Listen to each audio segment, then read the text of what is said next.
প্রিয় দর্শক মণ্ডলী, আপনাদের সবাইকে আমন্ত্রণ জানাচ্ছি যুক্তির আকাশে প্রতিবাদী সূর্য, তুমি সাই তুমি মুগ্ধই স্লোগানে আমাদের আজকের এই ছায়া সংসদ বিতর্ক প্রতিযোগিতা। এই প্রতিযোগিতায় শ্রম অধিকার ও পোশাক খাতের অস্থিরতা নিয়ে আমাদের এই বিতার্কিকরা তাদের নানা রকম বক্তব্য মন্তব্য তুলে ধরবেন এবং সে কারণের জন্য আমরা আজকের যে প্রস্তাবিত বিষয় সেটি নির্ধারণ করেছি শ্রমিক অধিকার অপেক্ষা রাজনৈতিক স্বার্থই পোশাক খাতে অস্থিরতা তৈরি করছে। আসলে কি তাই? এ বিষয়ে কথা শুনবার জন্য আজকে আমাদের সাথে সরকারি দল হিসাবে রয়েছে প্রাইম ইউনিভার্সিটি এবং বিরোধী দল হিসাবে রয়েছে তেজগাঁও কলেজ। দর্শক মণ্ডলী, সর্বপ্রথমে আমরা পরিচিত করিতে চাই আমাদের আজকের এই ছায়া সংসদে সরকারি ও বিরোধী দলের বক্তাদের সাথে। সরকারি দল প্রাইম ইউনিভার্সিটির বক্তারা হলো মাননীয় প্রধানমন্ত্রী ও সংসদ নেতা মোহাম্মদ আমিনুল ইসলাম সুমন, মাননীয় ছায়ামন্ত্রী আবু রায়হান এবং মাননীয় সরকার দলীয় সংসদ সদস্য মোহাম্মদ সজীব রায়হান। অন্যদিকে আজকের এই প্রতিযোগিতার বিরোধী দল তেজগাঁও কলেজের বিতার্কিকরা হলো মাননীয় বিরোধী দল নেতা হাফিজা আক্তার সিনহা, মাননীয় বিরোধী দল উপনেতা সুরাইয়া জাহান দৃষ্টি এবং মাননীয় বিরোধী দল সংসদ সদস্য জান্নাতুন নেসা জেমি। আজকে আমাদের শ্রমিক অধিকার এবং একই সাথে আরএমজি খাতে যে অস্থিরতা চলছে সেই বিষয়ে এই প্রতিযোগিতায় বিচার কার্য সম্পাদন করবার জন্য আমাদের সাথে অতিথি হিসাবে অর্থাৎ বিচারক হিসেবে যারা রয়েছেন সাংবাদিক বাবু কামরুজ্জামান, বিশেষ প্রতিনিধি নিউজ 24, পরবর্তী বিচারক সাংবাদিক সাইদুল ইসলাম, চিফ রিপোর্টার দৈনিক ইত্তেফাক। অন্য আরেকজন সম্মানিত বিচারক হচ্ছেন সাংবাদিক দৌলত আক্তার মালা, বিশেষ প্রতিনিধি ফিনান্সিয়াল এক্সপ্রেস।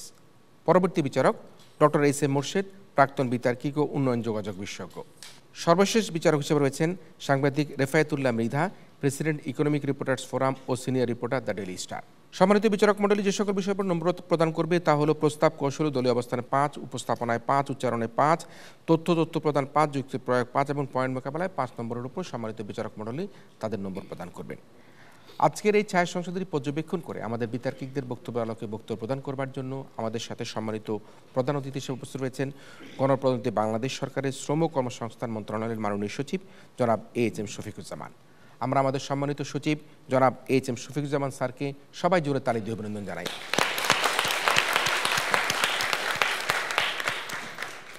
বাংলাদেশ সরকারের অত্যন্ত একজন উপযুক্ত সচিব, শ্রম কর্মসংস্থান মন্ত্রণালয়ের দায়িত্বে নিয়োজিত জনাব এইচ এম শফিকুজ্জামান স্যারের বক্তব্য শুনবো আমাদের আয়োজনের একেবারে শেষে।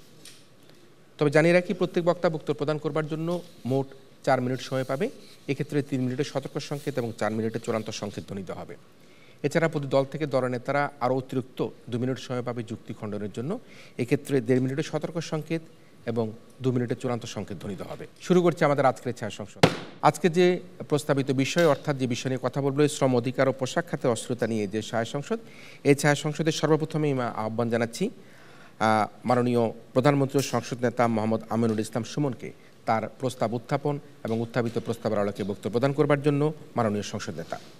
মাননীয় স্পিকার, আমাদের আজকের এই মহান ছায়া সংসদে প্রস্তাবিত বিষয়টি হচ্ছে শ্রমিকের অধিকার অপেক্ষা রাজনৈতিক স্বার্থই পোশাক খাতে অস্থিরতা তৈরি করছে। মাননীয় স্পিকার, আমি প্রথমেই সংজ্ঞায়নে যেতে চাই। তাহলে শ্রমিক বলতে আমি সেই সব কর্মীদের বোঝাচ্ছি যারা পোশাক শিল্পে সরাসরি পোশাক তৈরি, সেলাই, ডিজাইন, কাটিং, ফিনিশিং, ডাইং এবং প্যাকেজিং ইত্যাদি বিভিন্ন পর্যায়ে কাজ করে থাকেন। এবং মাননীয় স্পিকার, শ্রমিক অধিকার বলতে আমরা বোঝাতে চাচ্ছি ন্যায্য বেতন, কর্মপরিষদ, স্বাস্থ্য ও নিরাপত্তা, ছুটি ইত্যাদি বিষয়কে। মাননীয় স্পিকার, রাজনৈতিক স্বার্থ বলতে বোঝাচ্ছি কোনো ব্যক্তি, দল বা গোষ্ঠীর রাজনৈতিক ক্ষমতা, প্রভাব এবং অধিকারের অপব্যবহারের মাধ্যমে ক্ষমতা ধরে রাখা এবং বৃদ্ধির মাধ্যমে নিজ সমর্থনকারী ব্যক্তি বা গোষ্ঠীর অর্থসামাজিক উন্নয়ন করা। এবং পোশাক খাতের অস্থিরতা বলতে বোঝাচ্ছি পোশাক শিল্পের বিভিন্ন ধরনের ভাতা, পোশাক শ্রম অধিকার লঙ্ঘন এবং অন্যান্য অধিকার অনিশ্চয়তার মাধ্যমে অস্থিরতা সৃষ্টি করাকে। মাননীয় স্পিকার, অত্যন্ত দুঃখের সঙ্গে বলতে হয়, আম গাছ তলা থেকে খাটের তলা, ডাইনিং রুম থেকে কিচেন রুম, চায়ের দোকান থেকে 5 স্টার হোটেল, এমন কোনো জায়গা নেই মাননীয় স্পিকার রাজনৈতিক প্রভাবে উত্তাল নয়। মাননীয় স্পিকার, এমন কোনো সেক্টর নেই যেখানে রাজনৈতিক প্রভাব খাটানো হয় না। আমাদের পোশাক খাতও এই রাজনৈতিকের হাত থেকে রক্ষা পায়নি। মাননীয় স্পিকার, আমরা সকলে জানি বাংলাদেশ পোশাক খাত একটি অন্যতম খাত এবং জিডিপিতে যার অন্যতম প্রধান ভূমিকা রয়েছে। মাননীয় স্পিকার, পোশাক শিল্প এমন একটি শিল্প খাত যেখানে দেশের যে কোনো অস্থিরতার প্রভাব পড়ে সরাসরি এই পোশাক খাতের উপরে। মাননীয় স্পিকার, আমরা যদি রাজনৈতিক কোনো দাঙ্গার কারণে দেখা যাচ্ছে হরতাল ডাকলো, অবরোধ ডাকলো, যার জন্য গাড়ি চলাচল বন্ধ, এর সম্পূর্ণ প্রভাবটা মাননীয় স্পিকার এই পোশাক খাতের উপরে যে পড়ছে। মাননীয় স্পিকার, শ্রমিক আন্দোলনের সকল ধরনের প্রভাব এই পোশাক খাতের উপরে যে পড়ে। মাননীয় স্পিকার, হামিম গ্রুপের চেয়ারম্যান একে আজাদ বলেছেন, সময় মতো রপ্তানি না করার কারণে বাংলাদেশকে অনেক দেশ ব্র্যান্ড করে দিয়েছে এই পোশাক খাতের উপরে মাননীয় স্পিকার। এতে করে কি হচ্ছে মাননীয় স্পিকার, আমাদের দেশের পোশাক খাত দিন দিন ধ্বংস হচ্ছে মাননীয় স্পিকার। মাননীয় স্পিকার, অত্যন্ত দুঃখের সঙ্গে বলতে হয়, আমাদের দেশের রাজনৈতিক এমপি মন্ত্রীদের যে সকল গার্মেন্টস রয়েছে, তারা সে সকল গার্মেন্টস যখন ভিজিট করতে যায় তাদের অবতরণ করার জন্য তাদের হেলিপ্যাড তারা তৈরি করেছে। কিন্তু মাননীয় স্পিকার, আমার যে সকল দিনমজুরি খেটে খাওয়া শ্রমিক ভাইয়েরা ওখানে চাকরি করে, তাদের জন্য মাননীয় স্পিকার একটি মেডিকেল ক্যাম্প তৈরি করা হয় না মাননীয় স্পিকার। মাননীয় স্পিকার, এই নিয়ে কথা বলতে গেলেই আমার রাজনৈতিক প্রভাব খাটিয়ে তাদের চুপ করিয়ে দেওয়া হয় মাননীয় স্পিকার।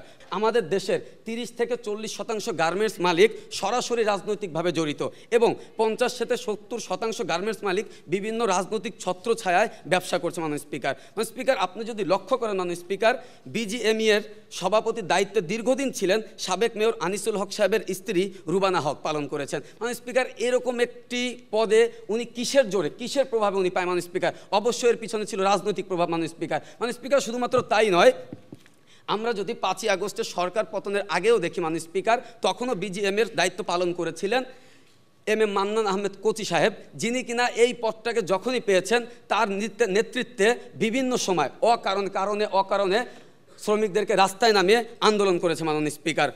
মাননীয় স্পিকার, পোশাক খাতে যত ধরনের অস্থিরতা হয়ে থাকে তার প্রতিটির পিছনেই রাজনৈতিক প্রভাব রয়েছে। তাই আমাদের সকলের উচিত পোশাক খাতের রাজনৈতিক হস্তক্ষেপ থেকে রক্ষা করা। আসুন আমরা সকলে মিলে দেশের সাথে একবদ্ধ হয়ে রাজনৈতিক শক্তিকে প্রতিহত করি। সুতরাং আজকের এই ছায়া সংসদে প্রস্তাবটি যাতে গৃহীত হয়, আমি এর জোর দাবি জানিয়ে আমি আমার বক্তব্য শেষ করছি। ধন্যবাদ মাননীয় স্পিকার, ধন্যবাদ সবাইকে।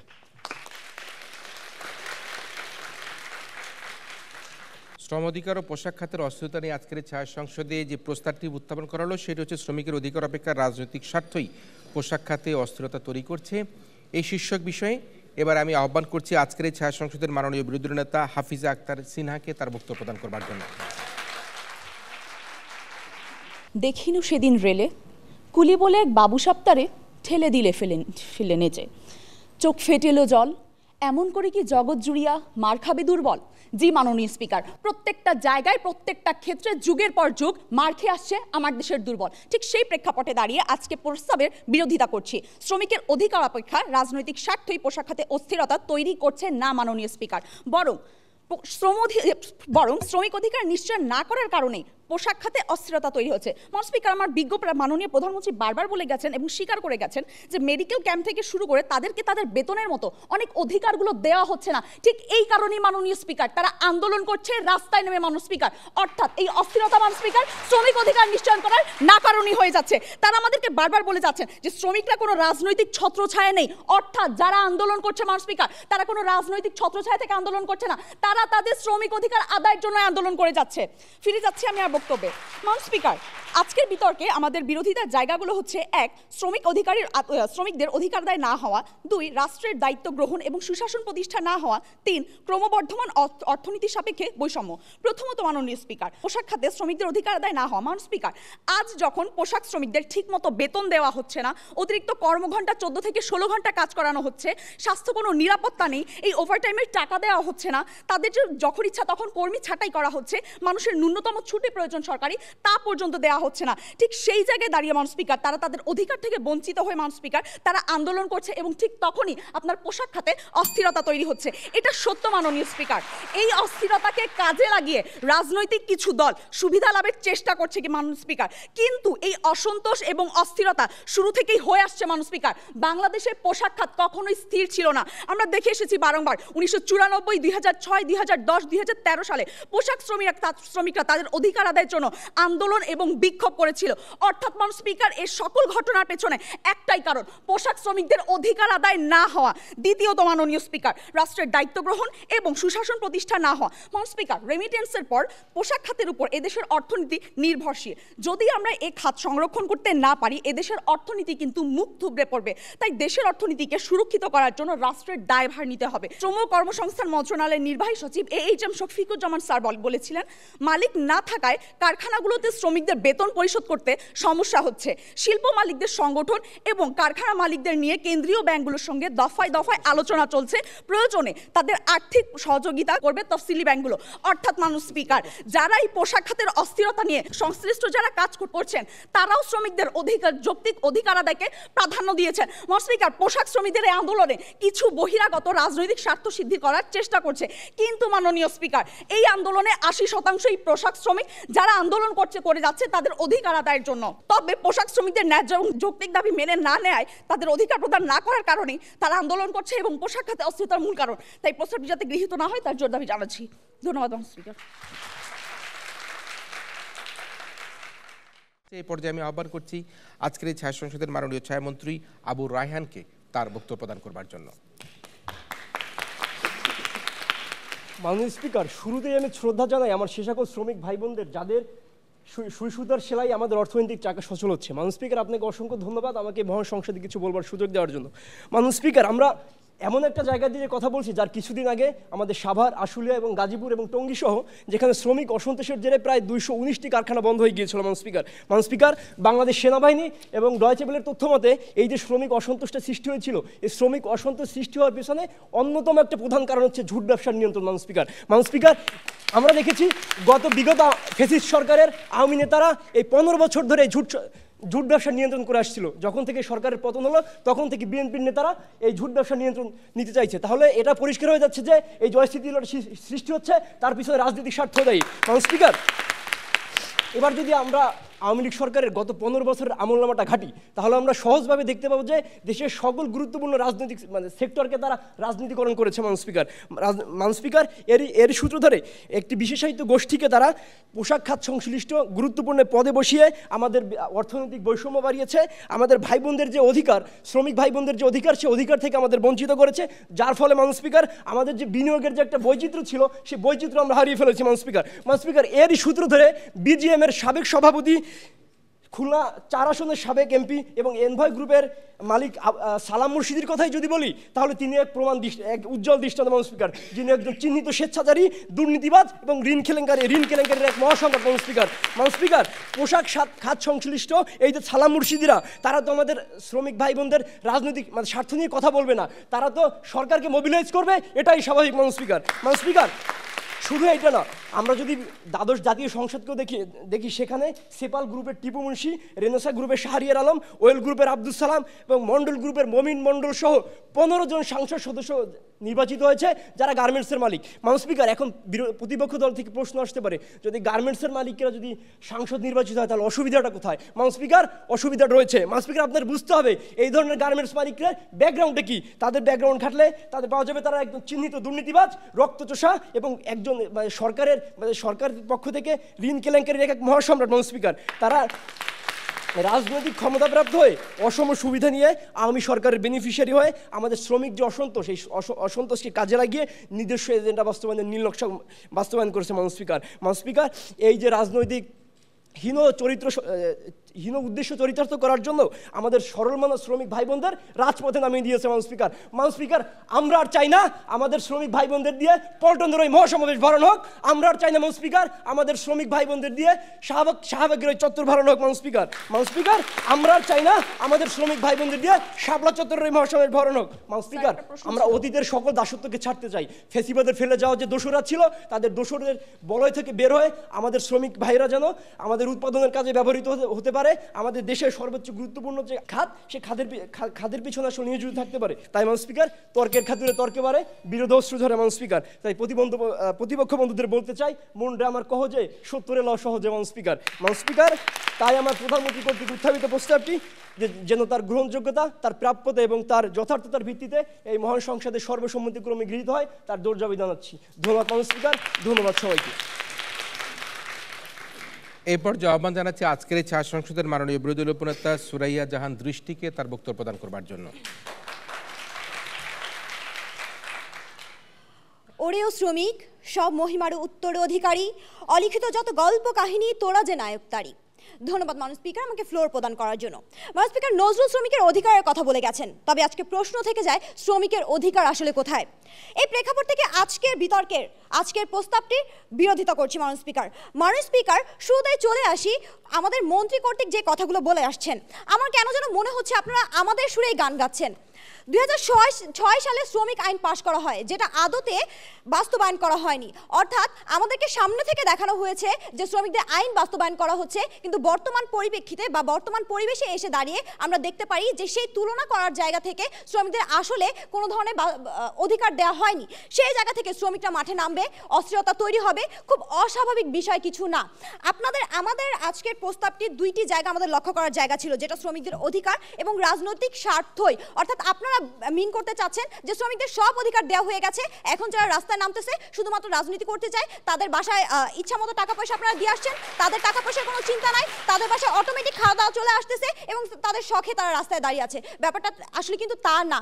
তাদের অধিকার, ন্যায্য অধিকার তারা পাচ্ছে না বলেই কিন্তু তারা রাস্তায় নামতে বাধ্য হচ্ছে। মাননীয় স্পিকার, আপনারা বারবার এই ব্যাপারটাকে গুলিয়ে যাচ্ছেন। মাননীয় স্পিকার, যেমনটা আমার দলের নেতা বলে গেলেন, সেই তিনটি জায়গা থেকে আজকে আমরা আমাদেরকে স্পষ্ট করতে চাচ্ছি। এক, প্রশাসন শ্রমিকের অধিকার আদায় না করা। দুই, রাষ্ট্রের দায়িত্ব ও সুশাসন প্রতিষ্ঠা না করা। তিন, ক্রমবর্ধমান অর্থনীতির সাপেক্ষে বৈষম্য। মাননীয় স্পিকার, শ্রমিকরা কিন্তু নতুন করে আন্দোলন করছে না। 1994 সালে, 2006 সালে, 2010 সালে, 2013 সালে এবং 2023 সালে 2রা নভেম্বর তারা আন্দোলন করেছিল। পরিপ্রেক্ষিতে গাজীপুর, সাভার, আশুলিয়া, মিরপুর সহ প্রায় 200টি কারখানা বন্ধ হয়ে যায়। সেই জায়গায় আপনারা বলেছেন 200টি কারখানা বন্ধ হয়ে যায়। এখন প্রশ্ন থেকে কোন মালিক চাইবে নিজের কারখানা বন্ধ করে দিতে, যখন তারা পারছে না শ্রমিকদের অধিকার আদায় করতে, যখন তারা শ্রমিকদের ন্যায্য অধিকার দিচ্ছে না, শ্রমিকরা যখন মাঠে নামছে, তারা যখন প্রশ্নবিদ্ধ হচ্ছে, তখন তারা বাধ্য হচ্ছে কারখানাগুলো বন্ধ করে দিতে।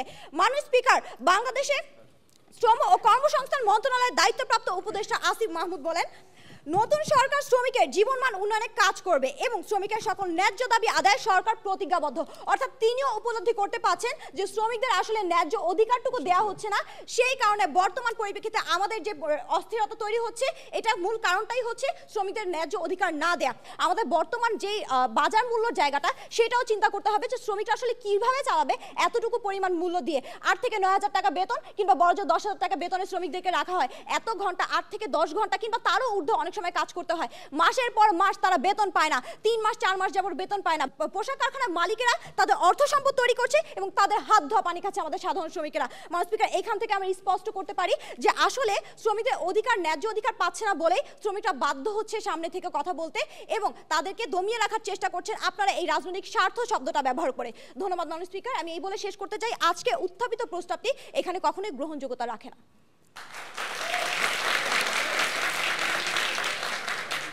এই পর্যায়ে আমরা বক্তব্য শুনবো সরকার দলীয় সংসদ সদস্য মোহাম্মদ সজীব রাহানের কাছ থেকে তার বক্তব্য। ধন্যবাদ মাননীয় স্পিকার আমাকে ফলো প্রদান করার জন্য। মাননীয় স্পিকার, বিরোধী দলের কথা শুনে মনে হচ্ছে ধান বানতে শিবের গানের কথা। তারা বারবার এক রিলি বাজিয়ে যাচ্ছে মাননীয় স্পিকার। আমরা যখন রাজনীতির দুরবস্থার কথা বলছি, তারা শ্রমিক অধিকার কথা বলা হচ্ছে। মাননীয় স্পিকার, বিরোধী দলনেতা বলে গেলেন বেতন বৃদ্ধি পাচ্ছে না কেন, যেখানে 15% স্বার্থ সিদ্ধি হয় রাজনৈতিক কারণে। মাননীয় স্পিকার, তাহলে কিভাবে বেতন ভাতা বৃদ্ধির কথা আপনি ভাবেন, যেখানে রাজনীতির স্বার্থই আপনার মুখ্য? মাননীয় স্পিকার, বাংলাদেশের রাজনৈতিক দুরবস্থার কথা আমরা সবাই জানি। 2018 থেকে 2023 সাল পর্যন্ত বিবিসির তথ্য মতে রাজনৈতিক দুরবস্থার কারণে পোশাক খাতের উৎপাদন বন্ধ ছিল। মাননীয় স্পিকার, শুধু তাই নয় মাননীয় স্পিকার, ডেইলি স্টার প্রতিবেদন বলে 10 থেকে 15% হ্রাস পেয়েছিল মাননীয় স্পিকার। তাহলে কেন হচ্ছে মাননীয় স্পিকার? একটি কারণ মাননীয় স্পিকার, রাজনৈতিক দুরবস্থা, এবং এই দুরবস্থার কারণে পোশাক খাতকে অস্থিতিশীল করে তুলছে মাননীয় স্পিকার। মাননীয় স্পিকার, রাজনৈতিক নেতারা প্রত্যক্ষ ও পরোক্ষভাবেই আপনার গার্মেন্টস মালিকদের সঙ্গে জড়িত। মাননীয় স্পিকার, তাদের 30 থেকে 40% মাননীয় স্পিকার রাজনীতিতে জড়িত, যা আমার দলের উপনেতা ও দলনেতা বলে গিয়েছে মাননীয় স্পিকার। মাননীয় স্পিকার, আমরা রানা প্লাজার কথা এখনো ভুলিনি মাননীয় স্পিকার। 2013 সালের পর যখন রানা প্লাজা ধসের কথা বলা হয় মাননীয় স্পিকার, সেখানে আমাদের সদ্য বিদায়ী প্রধানমন্ত্রী ফ্যাসিস্ট সরকার বলেছিল মাননীয় স্পিকার যে এত উদ্ধার করে এবার তো অনেক উদ্ধার হলো, বাকিদের ধামাচাপা দিয়ে দাও। মাননীয় স্পিকার, রাজনীতির কাছে যেন শ্রমিকের কোনো মূল্য নেই। যেখানে মাননীয় স্পিকার রাজনীতিই মুখ্য, সেখানে শ্রমিকের অধিকার আপনি পাবেন কোথায়? আগে আপনাকে রাজনীতি ইনশিওর করতে হবে মাননীয় স্পিকার। আমরা আরও দেখি যে গার্মেন্টস মালিকদের সংগঠন বিজিএমে যেন গোদায়ের উপরে বিষ ফোড়া মাননীয় স্পিকার। একে তো তাদের গার্মেন্টস মালিকদের রাজনৈতিক সম্পৃক্ততা, অন্যদিকে তাদের মুনাফাখোরির চাহিদা মাননীয় স্পিকার শ্রমিকদের নাবিশ্বাস করে রেখেছে। মাননীয় স্পিকার, 24 সালে 13 সেপ্টেম্বর কালেখণ্ডে একটি প্রতিবেদন প্রকাশ হয়, যেখানে রাজধানীতে 219টির মতো ফ্যাক্টরি বন্ধ হয়ে যায়, যার প্রভাব সারা দেশে লক্ষণীয়। মাননীয় স্পিকার, এই খাতে প্রায় 40 লক্ষ শ্রমিক সরাসরি যুক্ত। মাননীয় স্পিকার, এবং 2 কোটির বেশি মাননীয় সুবিধাভোগী। মাননীয় স্পিকার, এই বিশাল খাত যদি অস্থিরতায় হয় মাননীয় স্পিকার, তাহলে মাননীয় স্পিকার ক্ষতিগ্রস্ত হবে দেশের অর্থনীতি, চাকরি হারাবে আমার গ্রাম থেকে আসা রহিমার মতো বোনেরা। মাননীয় স্পিকার, এই পোশাক খাতের শ্রমিকের রক্ত ঘামের বিনিময়ে বিশ্বের বাজারে মেড ইন বাংলাদেশ জল করে। তাদের কথা আমরা কেন বলছি মাননীয় স্পিকার? তাদের স্বল্প মজুরির কথা যেন ঘুম পাড়ানি গানের মতো, যা স্বার্থান্বেষী রাজনৈতিক ক্ষমতা বলে মালিকরা বারবার মুখে মধ্যে অন্তরে বিষকেই প্রমাণ করে। মাননীয় স্পিকার, 2023 সালে দ্য ফিনান্সিয়াল এক্সপ্রেসের একটি প্রতিবেদনে বলা হয়, শ্রমিকদের গড় মজুরি ছিল বাংলাদেশে 90 থেকে 110 মার্কিন ডলার, আপনার ভারতে ছিল 130 থেকে 40 মার্কিন ডলার, এবং ভিয়েতনামে 190 থেকে 200 মার্কিন ডলার। সেই একই সময় বিজিএমইএর তথ্য অনুযায়ী 4500টি উৎপাদন ক্ষম ফ্যাক্টরি বাংলাদেশে ছিল, যার কারণে 8 থেকে 10% রপ্তানি বৃদ্ধি পায়। মাননীয় স্পিকার, যদি রপ্তানি বৃদ্ধি হয়, প্রোডাকশন ঠিক থাকে, তাহলে মাননীয় স্পিকার কোন অদৃশ্য ক্ষমতা বলে মাননীয় স্পিকার এই মজুরির যে ব্যাপারটা এবং অস্থিরতা সৃষ্টি হয়েছে? মাননীয় স্পিকার, পেটে খেলেই তো পিঠে সয়। চীন সরকার বড় বরাদ্দই দেওয়া হয় আপনার প্রযুক্তির ব্যবহার এবং কর্মসংস্থানের উন্নয়নের জন্য। দুঃখের বিষয় মাননীয় স্পিকার, বাংলাদেশে সেখানে কি হয়, 15% মতো স্বার্থসিদ্ধি এবং রাজনৈতিক স্বার্থে ব্যবহার করা মনে হয়। তাই এই প্রেক্ষাপটে দাঁড়িয়ে মাননীয় স্পিকার বলি, এভাবে চলতে থাকলে মাননীয় স্পিকার জিডিপিতে বড় অবদান রাখায় এই পোশাক খাত মাননীয় স্পিকার হুমকির মুখে পড়েছে এবং অস্থিরতা কখনোই কমবে না মাননীয় স্পিকার। তাই আপনার সদয় দৃষ্টি আকর্ষণ করে বলতে চাই, 24-এর ছাত্র জনতার গণ অভ্যুত্থান যেমন স্বৈরাচার মুক্ত বাংলাদেশ দিয়েছে, ঠিক একই রকম রাজনীতির কালো ছায়া মুক্ত পোশাক খাত বাস্তবায়নের লক্ষ্যে মাননীয় স্পিকার প্রধানমন্ত্রী কর্তৃক উত্থাপিত প্রস্তাবটি যেন এই সংসদে গৃহীত হয়, তার জোর দাবি জানিয়ে আমি আমার বক্তব্য এখানেই শেষ করছি। ধন্যবাদ মাননীয় স্পিকার, ধন্যবাদ উপস্থিত সবাইকে। ধন্যবাদ মাননীয় সদস্য মোহাম্মদ সজীব রায়হানকে। এই পর্যায়ে আহ্বান জানাচ্ছি আমাদের আজকের ছায়া সংসদের মাননীয় বিরোধী দলীয় সদস্য জান্নাতুন নেসা জেমিকে তার বক্তব্য প্রদান করবার জন্য।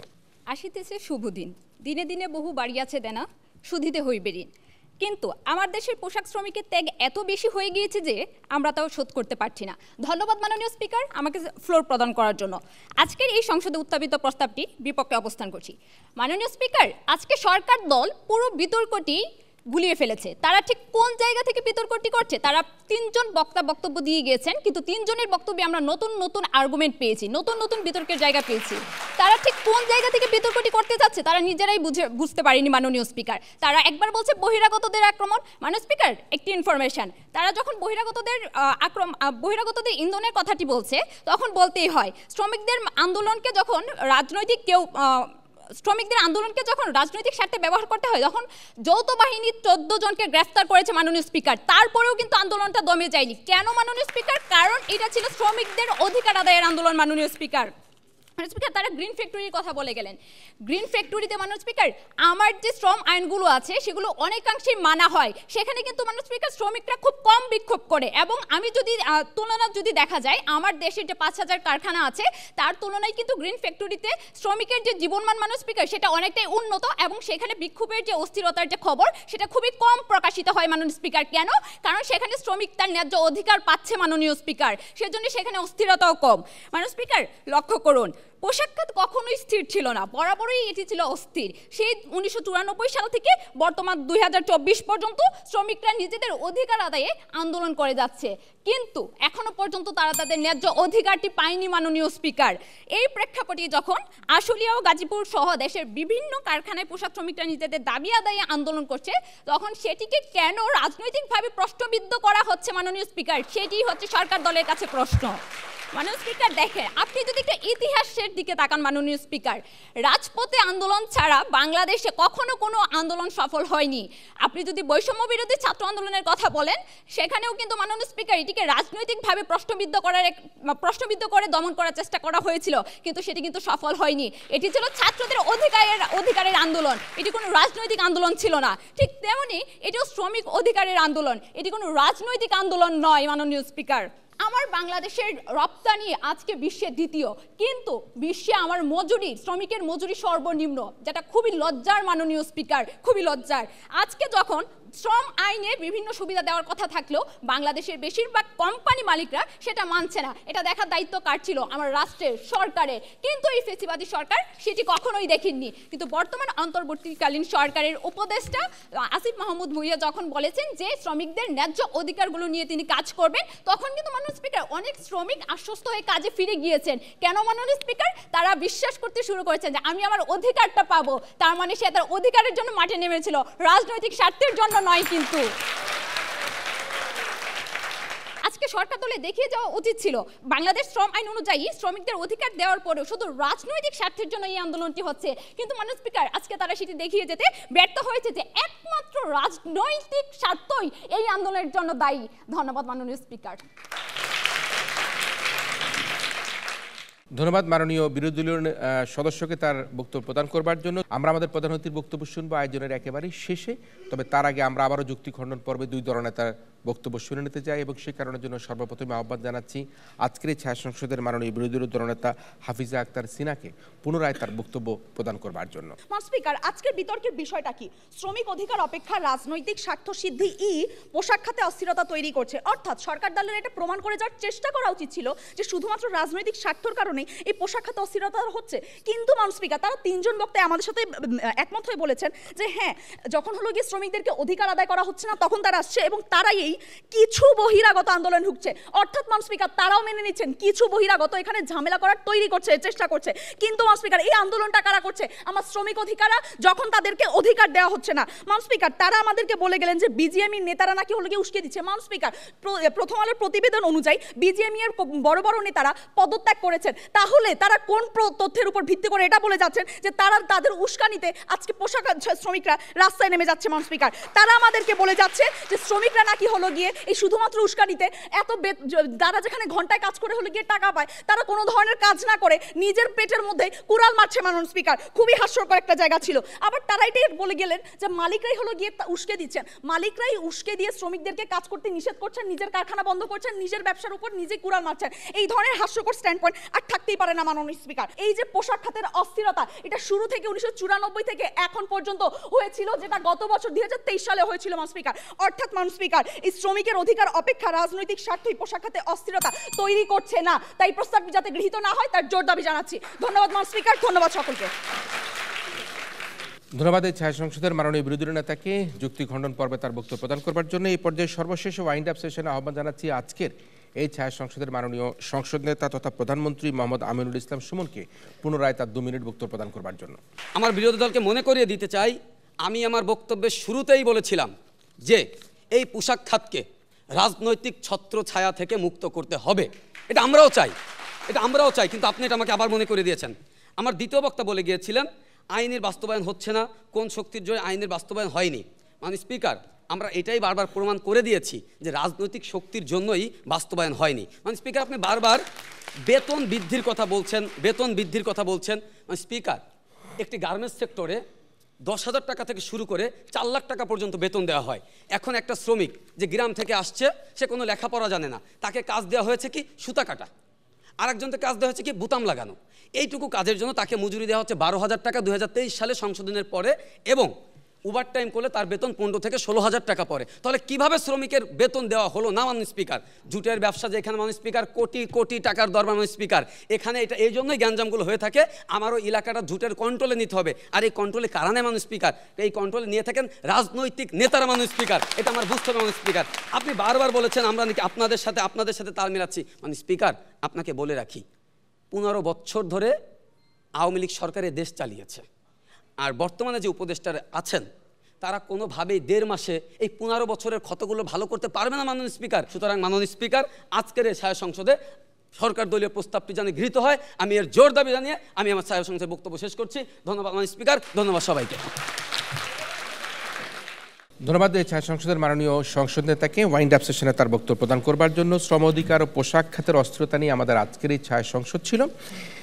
ছাত্র জনতার বিক্ষোভে আমরা দেখেছি যে আওয়ামী সরকারের পতন ঘটেছে এবং আমরা দেখেছি ফ্যাসিস্ট সরকার তারা এখন আর ক্ষমতায় নেই, কিন্তু তারা ক্ষমতায় না থাকলেও নানা রকম বিশৃঙ্খলা, নানা রকম যে উস্কানি সেগুলি কিন্তু আমাদের চলছে এবং তারই অংশ হিসেবে আমরা দেখতে পাচ্ছি গত কয়েক সপ্তাহ থেকে পোশাক কারখানাগুলোতে এক ধরনের বিশৃঙ্খলা তৈরি হয়েছে, শ্রমিক অসন্তোষ তৈরি হয়েছে এবং তার কারণের জন্য শ্রমিকরা তাদের কারখানা থেকে বেরিয়ে এসেছিল। কিন্তু আস্তে আস্তে ধীরে ধীরে নানা রকম কর্মপরিকল্পনার মাধ্যমে আমরা দেখেছি যে শ্রমিকরা তাদের কাজের মধ্যে তারা আবার ফিরে যাচ্ছে।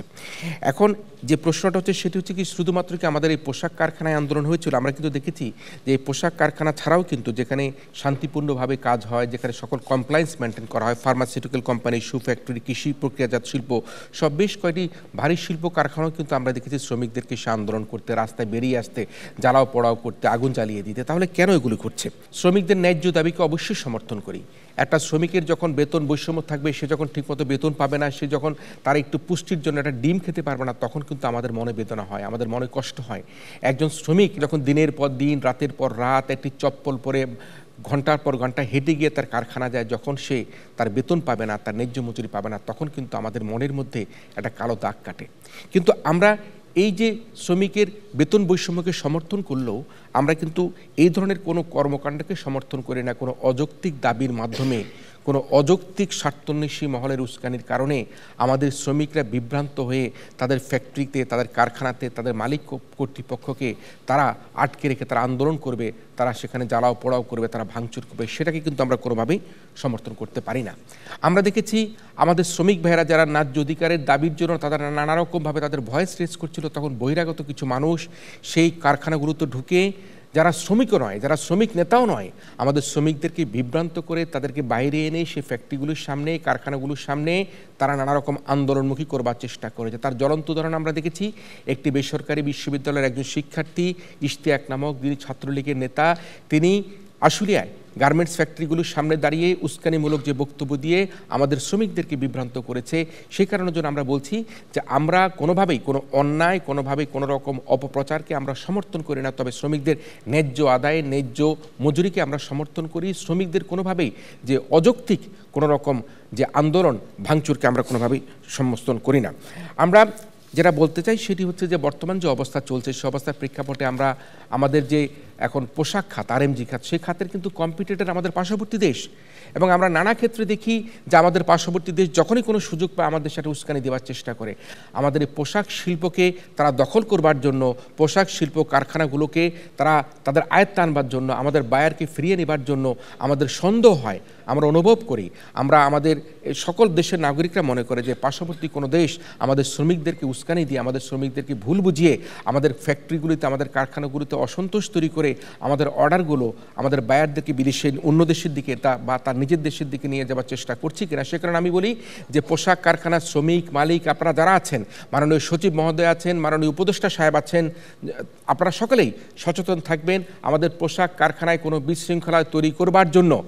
ইতিপূর্বে আমরা গত 10-15 বছর ধরে দেখেছি বাংলাদেশের রাজনীতিতে, বাংলাদেশের সকল প্রকার কর্মকাণ্ডে যে দেশটি বাংলাদেশকে আক্রান্ত করবার চেষ্টা করেছে, তাদের কোনো রকম কোনো আক্রমণ যাতে আমার এই পোশাক কারখানায় না লাগে, সেদিকে আমাদের সকলকে সচেতন থেকে আমাদের এই পোশাক কারখানাকে চালু রাখবার জন্য আমি সকলের নিকট দাবি জানাচ্ছি।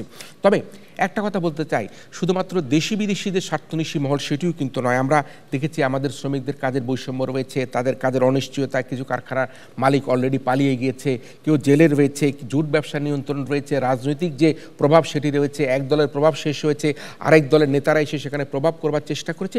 এসব নানা কারণেই কিন্তু আমাদের শ্রমিকদের মধ্যে এক ধরনের অসন্তোষ তৈরি করছে, এবং এই অসন্তোষ দূর করবার জন্য দেশি বিদেশি ষড়যন্ত্রের পাশাপাশি আমাদেরকে বেতন বৈষম্য দূর করতে হবে, সঠিক মজুরি দিতে হবে।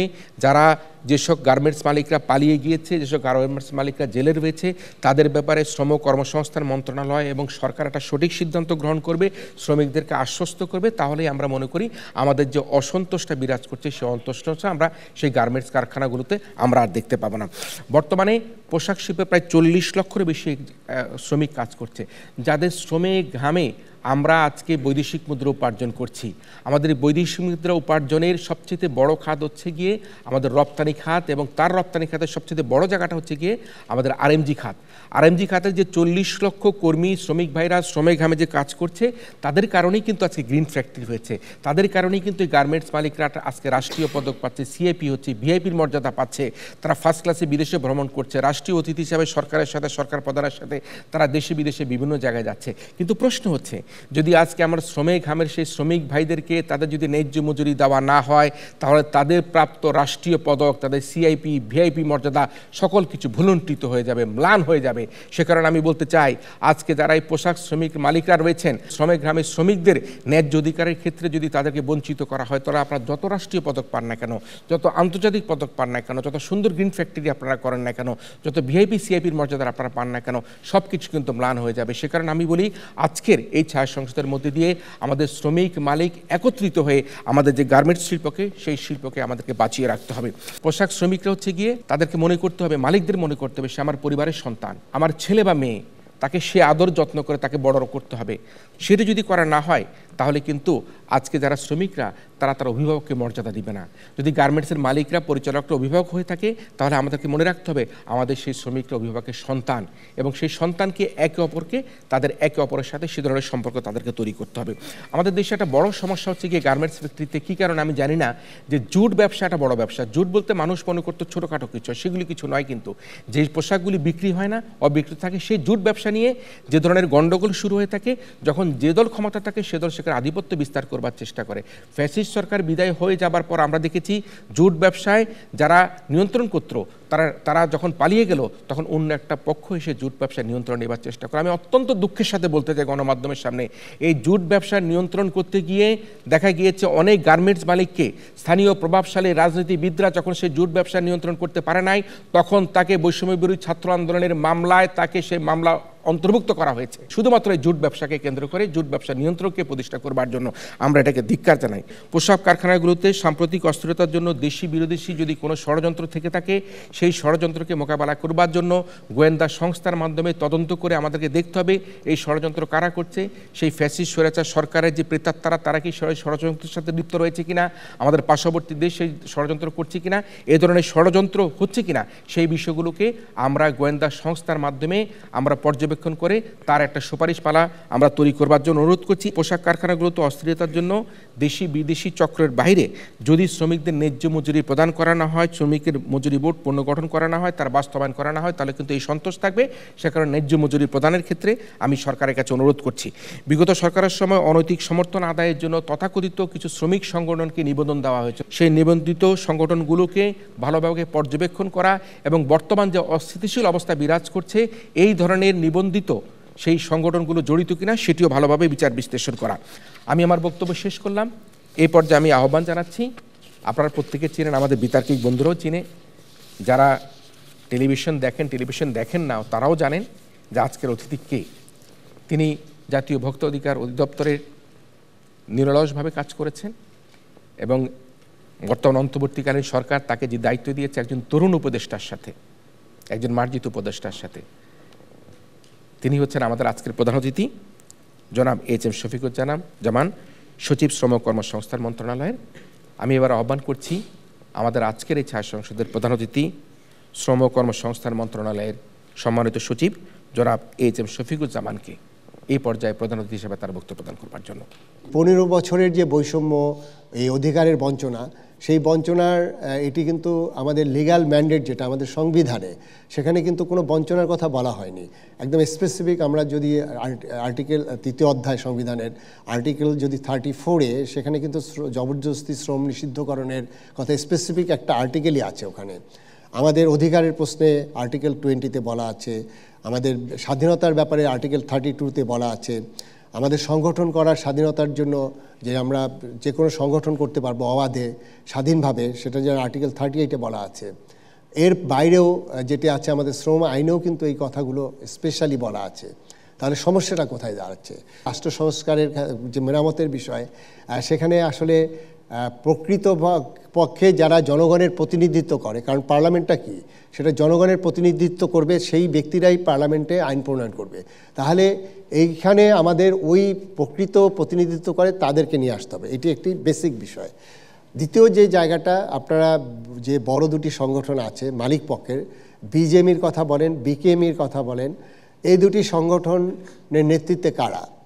তারা যারাই আছেন তারা কিন্তু দীর্ঘ বছর ব্যাপী, আমরা শুধু এই বিজেএমই বিকেএমই না, আদার্স যে ব্যবসায়ী সংগঠন যেটা আমাদের বাণিজ্য মন্ত্রণালয় থেকে ট্রেড অর্গানাইজেশন, আমাদের যেগুলো চেম্বার, এগুলো কিন্তু যেভাবেই হোক এটি কিন্তু সিলেকশন প্রসেস। এটি কিন্তু ওখানে গণতান্ত্রিক চর্চা নেই, অর্থাৎ প্রকৃত যারা রিপ্রেজেন্ট করবে সেখানে নেই।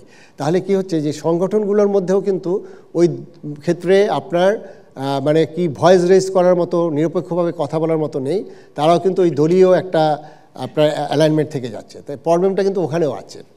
এখন ধরেন এর প্রবলেমের পরেও আমি যে জিনিসটা দেখেছি, এবং যেহেতু আমি কমার্স মিনিস্ট্রিতে দীর্ঘদিন কাজ করেছি, সেখানে বিজেএমই বলেন, বিকেএমই বলেন, এই মালিকপক্ষ তারা কিন্তু প্রচণ্ড রকম সংগঠিত, তাদের মধ্যে কিন্তু কোনো বিভেদ নেই। তাদের প্রশ্নে প্রবলেম হচ্ছে যে শ্রমিকদের নেতাদের মধ্যে অনেক অনেক বিভেদ, তারা কিন্তু সংগঠিত না। এখানে যে বিষয়টি আমি একদম স্পষ্ট করে বলতে চাই, শ্রমিকদের যে দাবি দেওয়া, আমার কাছে 25 দফা দাবি দেওয়া আছে। সেই 25 দফা দাবি দেওয়ার অনেকগুলোই যৌক্তিক এবং অনেকগুলোই কিন্তু অযৌক্তিক। এবং আপনারা জানেন যে সব কারখানা, আমাদের প্রায় 4500 গার্মেন্টস আছে, এবং তার মধ্যে সবচেয়ে কনসেন্ট্রেশন হলো আশুলিয়া, আমাদের গাজীপুর, টঙ্গী, নারায়ণগঞ্জ, এবং এখানেই 50%-এর উপরে প্রায় 2500-এর মতো কারখানা আছে। আমাদের বেতন সহজেই তো আর ডাবল করা যাবে না, আমরা সেটিও মজুরি বোর্ড নিম্নতম সেটি আবার 5 বছর পরে এই ক্ষেত্রে বসার কথা, এটিও আমরা ওপেন রেখেছি, এবং আমরা খুব শিগগিরই ডায়লগটা শুরু করব। আমাদের কলকারখানা যে পরিদর্শকের যে দপ্তর আছে, ডাইভ বলে, আরেকটি অধিদপ্তর আছে যেটা শ্রম ভবন বিজয়নগরে, সেখানে আমাদের ডিপার্টমেন্ট অফ লেবার, ডল বলে আর কি, ডিপার্টমেন্ট অফ লেবার। এই দুটাই আসলে আমাদের মূল দুটি প্রতিষ্ঠান যারা এই শ্রমিক বা এইসব বিষয় নিয়ে কাজ করে। এখানে ট্রেড ইউনিয়ন থেকে শুরু করে এখানে কলকারখানার এই সমস্ত রেজিস্ট্রেশন প্রক্রিয়া, এগুলো ওখান থেকে দেওয়া হয়।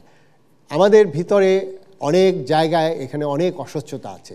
আমি আমার এই অফিসটাকে, এই দেয়ালগুলো আমরা খুলে দিতে চাই, এটি কাচের স্বচ্ছ দেয়াল হবে। আমরা ভিতরে কি করছি এটি টোটালি ট্রান্সপারেন্ট, সবাই দেখতে পাবে। একটা জিনিস হয় কি যে আমরা সবসময় অধিকারের কথা বলি, মালিকদেরও কিন্তু কিছু প্রোটেকশনের ব্যাপার আছে। সেই প্রোটেকশনগুলো কি দেখেন, আমাদের আরএমজি সেক্টর এখন 47 বিলিয়নের এক্সপোর্ট মার্কেট, এবং সেই এক্সপোর্ট মার্কেটটা কি সবগুলো ডেভেলপ কান্ট্রি। ইউরোপিয়ান ইউনিয়ন, আমাদের আমেরিকা হলো সিঙ্গেল কান্ট্রি যারা সর্বোচ্চ একক কান্ট্রি হিসেবে ইম্পোর্ট করে আমাদের দেশ থেকে। সেখানে দেখেন পলিটিক্স, গ্লোবাল পলিটিক্সগুলো কি, আমরা এখনও ইউরোপিয়ান ইউনিয়নে যেটা ইবিএর আওতায়, এভরিথিং বাট আর্মসের আওতায় আমরা জিএসপি সুবিধা পাই, যেটাকে ডিউটি ফ্রি, কোটা ফ্রি বলে, এবং সেইটার কারণে কিন্তু আমরা এখন কম্পিটিটিভ।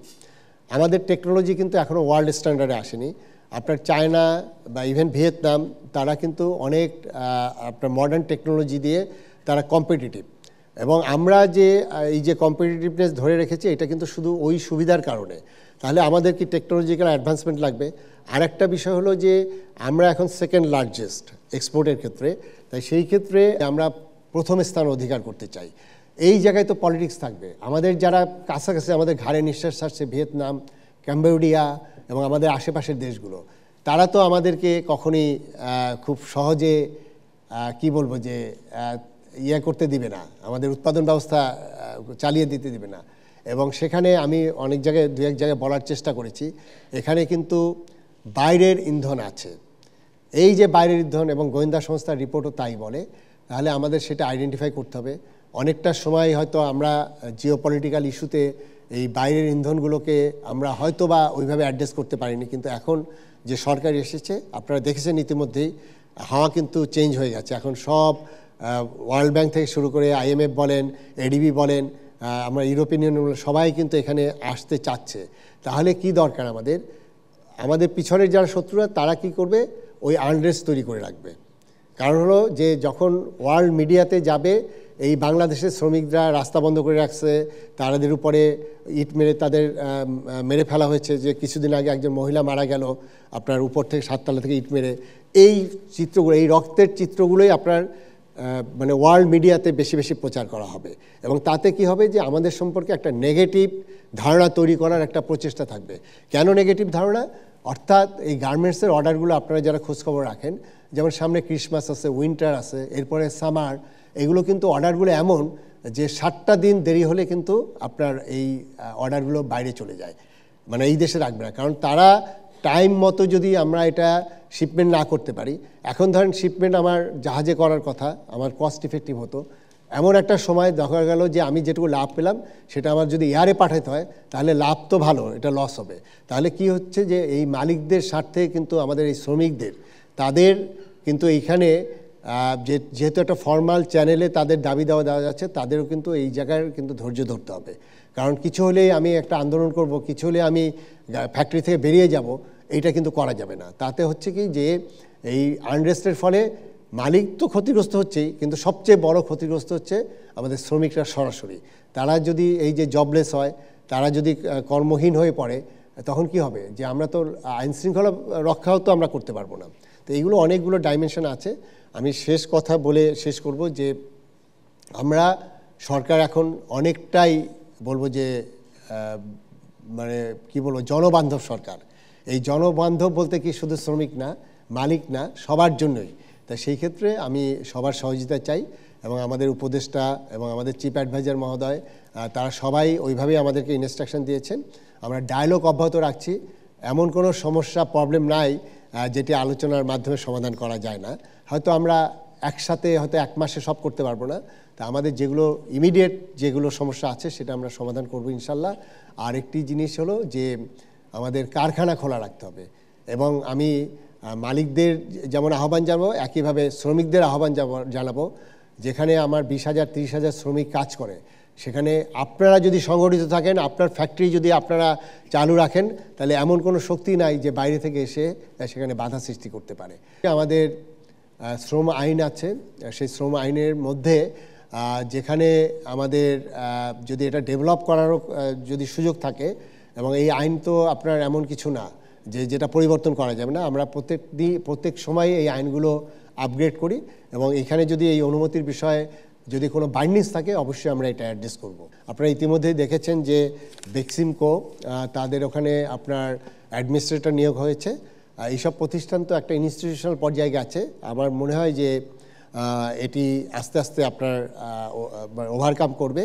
ন্যাচারালি তো প্রথমে একটা ধাক্কা লাগেই, এবং সেই ধাক্কা লাগার ফলে যেটা আছে যে আমরা ইভেন ব্যাংক থেকেও সাপোর্ট দিচ্ছি, তাদেরকে ব্যাংক থেকে বেতন দেওয়ার জন্য লোন দেওয়ার ব্যবস্থা করা হয়েছে। কিন্তু একটা দুঃখজনক হলেও প্রচুর ইন্ডাস্ট্রি কিন্তু ড্যামেজ হয়ে গেছে। যেটা গাজী টাওয়ারের কথা বললাম, বেক্সিমকো যে শিল্প পার্ক, সেখানে কিন্তু আমরা প্রচুর ডেনিম আমরা তৈরি করতাম, যেটা আমাদের ব্যাকওয়ার্ড লিঙ্কেজ হিসেবে একদম সুতা থেকে আপনার ইয়ার্ন থেকে শুরু করে আমাদের ফ্যাব্রিক্স পর্যন্ত এখান থেকে আসতো, যেটা গার্মেন্টসের সাপ্লাই হতো, এবং এখান থেকে কিন্তু আপনার ফ্যাব্রিক্স কিন্তু এক্সপোর্ট হতো। তো এই জায়গায় কিন্তু এরকম আরও অনেক প্রতিষ্ঠান যেগুলো ধ্বংস হয়ে গেছে, এটি কিন্তু আমার ইকোনমিক ড্যামেজ। এখানে যে ব্যাংক থেকে এই প্রতিষ্ঠানগুলো তৈরি করা হয়েছে, সেই ব্যাংকের জন্য যেমন রিস্কি, এখানে হাজার হাজার শ্রমিকরা তারা কর্মহীন হয়ে গেছে, এবং এটি কিন্তু আমার ইকোনমিতে কিন্তু একটা ড্যামেজ হয়ে গেছে। তা আমরা এগুলো ওভারকাম করার জন্য চেষ্টা করছি। কয়েকটি শ্রমিক সংগঠন শিল্প পুলিশ বিলুপ্তির দাবি করেছে, এটি যৌক্তিক মনে করেন কি? আমরা এখনও কিন্তু সেরকম একটি রাষ্ট্রে পরিণত হয়নি যে ইউনিক রাষ্ট্র, তাই না? পৃথিবীর একদম ডেভেলপ কান্ট্রিগুলোতেও কিন্তু আপনার আইনশৃঙ্খলা বাহিনী আছে, এবং আমাদের এখানে যেমন আমাদের আইনশৃঙ্খলা বাহিনী নিয়ে অনেক বিতর্ক আছে। আমাদের আমেরিকাতে এখানে প্রত্যেক দিন স্ট্যাটিস্টিক্স দেখেন কতজন মানুষকে আপনার গুলি করে মারা হয়, আইনশৃঙ্খলা বাহিনীর গুলি করে মারে। তাই আমরা তো তাদেরকে বলি হলো ওয়ার্ল্ড লিডার, তাই না? সেখানেও কিন্তু আপনার অনেক ক্ষেত্রেই হ্যাঁ, আমাদের শিল্প পুলিশ যেটা আছে সেটা আমাদের অব্যাহত রাখতে হবে, তবে সেটা যেন কোনোভাবেই যেন শ্রমিকদের দমন করার জন্য না, শ্রমিকদেরকে ফ্যাসিলিটেট করার জন্য। আমরা আশা করছি যে এগুলো আমরা নোট ডাউন করে আমরা অবশ্যই এগুলো যতগুলো অ্যাড্রেস করা দরকার আমরা দ্রুততার সাথে এগুলো অ্যাড্রেস করব। কিছু আছে দীর্ঘমেয়াদী বিষয়, যেমন ইপিজেডে আমাদের শ্রম আইনের বিষয় আছে। আমরা চিন্তা করছি এটাকে একক কোনো শ্রম আইন করা যায় কিনা, কারণ একটা দেশে দুটো আইন থাকতে পারে না। সেখানে আমাদের মালিক পক্ষের সাথে, ইপিজেডের যে মালিক পক্ষ আছে তাদের সাথে আমি অলরেডি আলোচনার কার্যক্রম হাতে নিয়েছি সেখানে, কারণ এটা হলো আইএলও এবং এদের একটা হলো যে একটা দেশে কেন দু ধরনের আইন থাকবে। মালিক পক্ষ এখানে সংগঠিত, এটি খারাপ না, তারা একই ভয়েসে কথা বলে, বিজেএমই বিকেএমই। আমি ভালো অ্যাপ্রিসিয়েট করি যে একটা যে পয়েন্টে আমি তাদের সাথে যোগাযোগ করলেই আমি তাদেরকে রেসপন্স পাচ্ছি, কিন্তু শ্রমিক পক্ষ কিন্তু সংগঠিত না।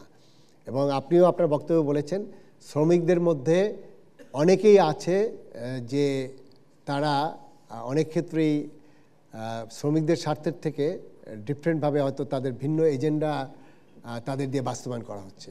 সেই জায়গাটায় আপনারা এগুলো ইনভেস্টিগেশন করা দরকার, এবং আমি আশা করব যে শ্রমিক যে নেতৃবৃন্দ তারা যেন সাধারণ শ্রমিকের কথা বলে, তারা যেন এমন কোনো কথা না বলে যেটি সাধারণ শ্রমিকের রিপ্রেজেন্টেশন না করে তারা তাদের ব্যক্তি স্বার্থের বিষয়টি যেন স্পষ্ট না হয়।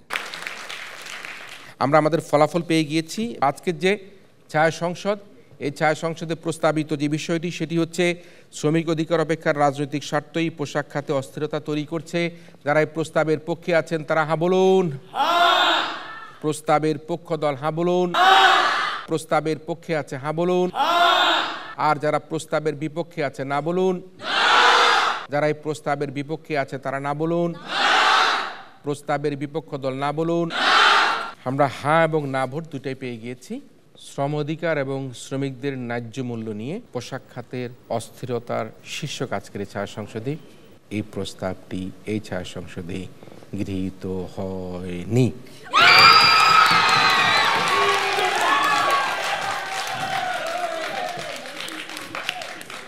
যেহেতু এই প্রস্তাবটি গৃহীত হয়নি সে কারণে বলতে হচ্ছে আজকের এই ছায়া সংসদে না যুক্ত হয়েছে, না যুক্ত হয়েছে এবং না যুক্ত হয়েছে। না যুক্তার কারণে আমরা আমাদের আজকের এই প্রতিযোগিতার বিরোধী দল তেজগাঁও কলেজকে এই ছায়া সংসদে বিজয় বলে ঘোষণা করছি।